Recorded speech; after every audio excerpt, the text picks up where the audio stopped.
Ya, Assalamualaikum warahmatullahi wabarakatuh. Perkenalkan, nama saya Yanuar Arif Ibrahim Anwari dengan NIM 2205 1204159 dari Prodi Teknik Informatika kelas TID tahun 2022. Saya dari Universitas Negeri Surabaya. Sini saya akan menjelaskan, menerangkan sedikit tentang model infrastruktur jaringan.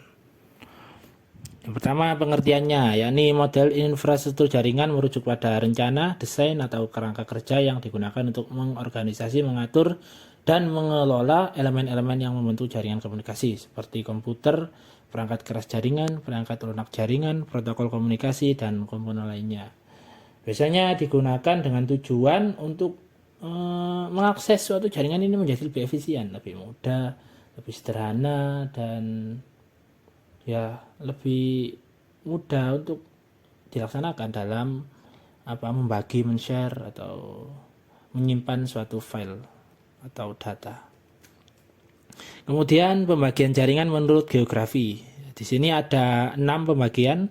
Yang pertama ini LAN, Local Area Network, yakni jaringan yang mencakup area geografis yang sangat terbatas, seperti sebuah ruangan, gedung, atau lokasi fisik yang terbatas. Ya, ini biasanya bisa kita temui pada WiFi yang ada di warkop-warkop atau di kelas-kelas, ya, yang biasanya kita akses untuk mencari internet gratis agar tidak menghabiskan paket data. Oke. Yang kedua yakni MAN, Metropolitan Area Network. MAN ini mencakup area geografis yang lebih luas tadi daripada LAN, tetapi masih terbatas pada area kota metropolitan.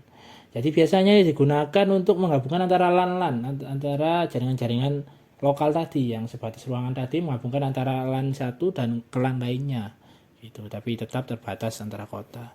Yakni kemudian yang ketiga WAN, Wide Area Network. Jadi WAN mencakup area geografis yang sangat luas, mencakup negara, benua, dan bahkan seluruh dunia. Nah, WAN ini biasanya digunakan kita temui ketika ada suatu gedung-gedung yang sama tapi berbeda tempat, seperti antar kota atau antar benua. Jadi dalam berkomunikasi menjadi lebih mudah dengan menggunakan jaringan WAN ini tadi.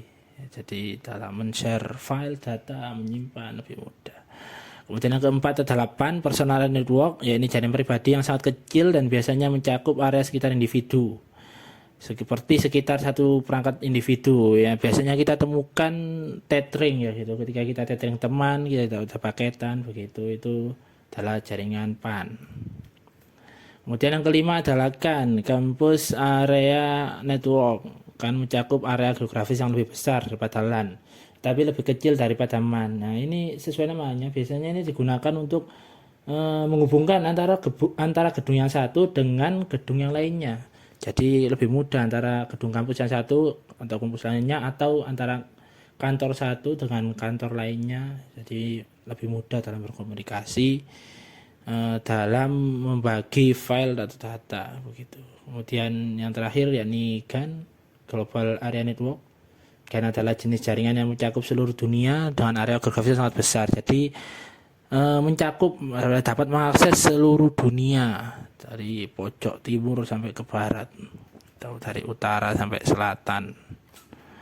Kemudian yakni jaringan berdasarkan aksesnya yang ada dua, yakni yang pertama intranet. Internet adalah sebuah jaringan komputer pribadi yang menggunakan teknologi internet atau protokol internet seperti TCP, Transmission Control Protocol, atau IP, Internet Protocol, untuk menghubungkan komputer-komputer dan perangkat dalam sebuah organisasi dan entitas tertentu. Jadi intranet ini hanya bisa diakses oleh anggota organisasi seperti pegawai, atau kalau di sekolahan itu hanya bisa diakses oleh siswa atau kampus yaitu mahasiswa, atau kalau di mana ya, kalau di kantor tadi hanya diakses oleh pegawai. Di luar organisasi itu, di luar keanggotaan organisasi itu tidak dapat mengaksesnya. Kemudian yang kedua yakni internet. Internet adalah jaringan global yang sangat besar, menghubungkan jutaan perangkat komputer dan jaringan seluruh dunia. Seperti yang kita tahu, internet dapat diakses semua orang, dari yang tua, yang muda, yang kaya, yang berkecukupan, ya. Semua bisa mengakses internet dengan tujuan seperti mencari informasi, seperti mencari hiburan atau main game kalau anak muda, ya, kalau tua biasanya mendengarkan pengajian atau yang lainnya dari YouTube dan sejenisnya gitu. Kemudian yakni pembangunan jaringan, yakni jenis jaringan yang berdasarkan pembangunannya gitu. Yang pertama ada ad hoc. Ya, ini jaringan ad hoc adalah jaringan nirkabel yang dibentuk secara spontan atau sementara tanpa perlu infrastruktur jaringan tetap seperti router atau access point. Dalam jaringan ad hoc, perangkat nirkabel yang berdekatan secara otomatis membentuk jaringan sementara untuk berfungsi satu sama lain.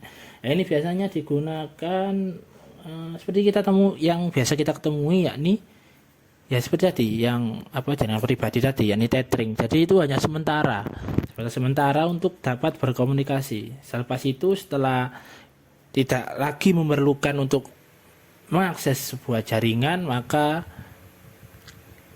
jaringan tersebut akan dihentikan gitu. Tidak perlu ada selamanya gitu. Berbeda dengan yang kedua ini, yakni infrastruktur. Ini infrastruktur jaringan atau sering bisa disebut juga jaringan berbasis infrastruktur. Jenis jaringan komputer yang didasarkan pada suatu infrastruktur yang terstruktur, memiliki komponen inti yang diatur dengan baik. Jadi yang dari kata ini terstruktur, bisa kita simpulkan bahwa jaringan infrastruktur ini adalah jaringan yang sudah ditetapkan, sudah dibangun, sudah direncanakan. Jadi sudah direncanakan sebatas mana, siapa saja yang mengakses, kecepatannya berapa, atau mungkin digunakan untuk apa. Jadi sudah direncanakan, sudah didesain mulai awal, dan itu paten biasanya dalam jangka waktu lama, bukan hanya sementara begitu. Dan sekian dari saya, apabila ada kesalahan mohon dimaafkan. Akhirul kalam, wassalamualaikum warahmatullahi wabarakatuh. Terima kasih.